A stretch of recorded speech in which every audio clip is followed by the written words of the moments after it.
दूर देश में राजा आदित्य वर्मा रहते थे। उनकी दो पत्नियां थीं, एक अच्छी, जिसका नाम राधा था, और दूसरी बुरी, जिसका नाम माया था। राधा की एक पुत्री थी, जिसका नाम गंगा था, और माया की पुत्री का नाम नेहा था। राजा अपनी दोनों पत्नियों के साथ एक जैसा व्यवहार करते थे। इस रत्न का आधा हिस्सा रानी राधा को और आधा रानी माया को दे दो।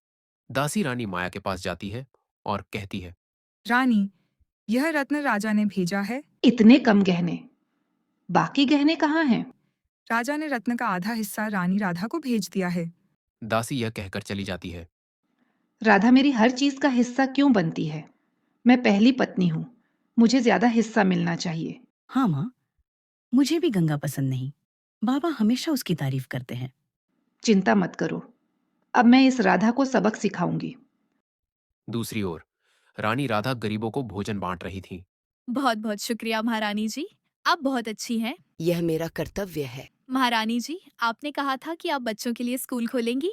स्कूल का निर्माण शुरू हो गया है। कुछ ही समय में स्कूल भी बनकर तैयार हो जाएगा। इसके अलावा मैंने अपनी प्रजा के लिए एक अस्पताल भी बनवाने का फैसला किया है, जहां सभी का मुफ्त इलाज होगा। तुम सबका कितना ख्याल रखती हो?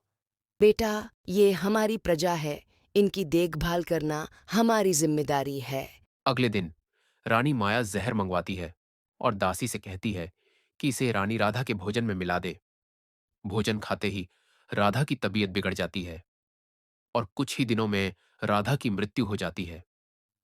माँ, हमें छोड़कर मत जाना।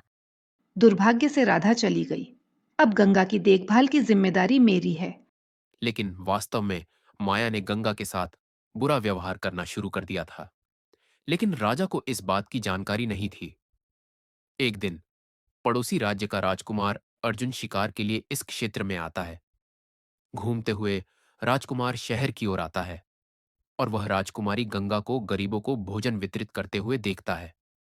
राजकुमार एक व्यक्ति से पूछता है, यह लड़की बहुत खूबसूरत है। यह लड़की कौन है? यह राजकुमारी गंगा है।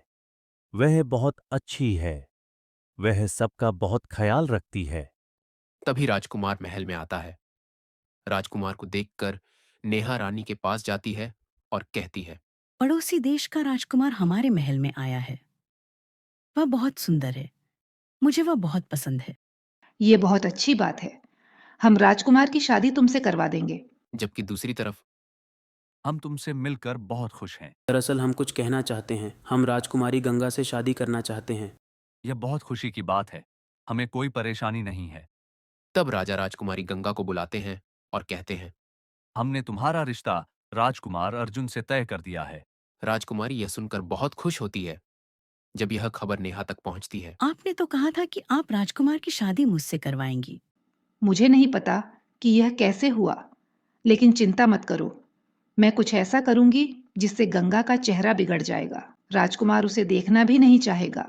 रानी दासी से कहती है कि राजकुमारी गंगा के कमरे में एक जादुई क्रीम रख दे। ये कैसी क्रीम है? ये तो चेहरे पर लगाने वाली क्रीम लग रही है।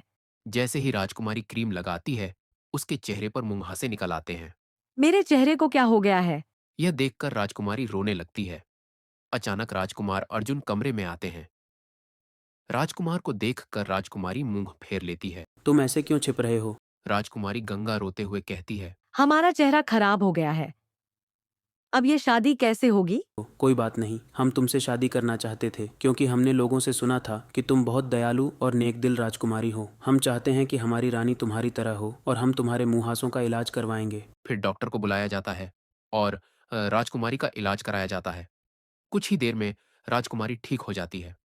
राजा पूछते हैं कि यह क्रीम कहाँ से आई। सबका शक दासी पर जाता है। दासी बता देती है, हाँ, मैंने यह सब रानी के आदेश पर किया है, और रानी राधा को भी रानी नेहा ने ही मारा था। माया, तुमने ऐसा क्यों किया? तुम्हें राधा की हत्या के अपराध में कारागार में डाला जा रहा है। फिर राजकुमार और राजकुमारी का विवाह हो जाता है। इस प्रकार राजकुमारी गंगा को उसकी अच्छाई का इनाम मिलता है।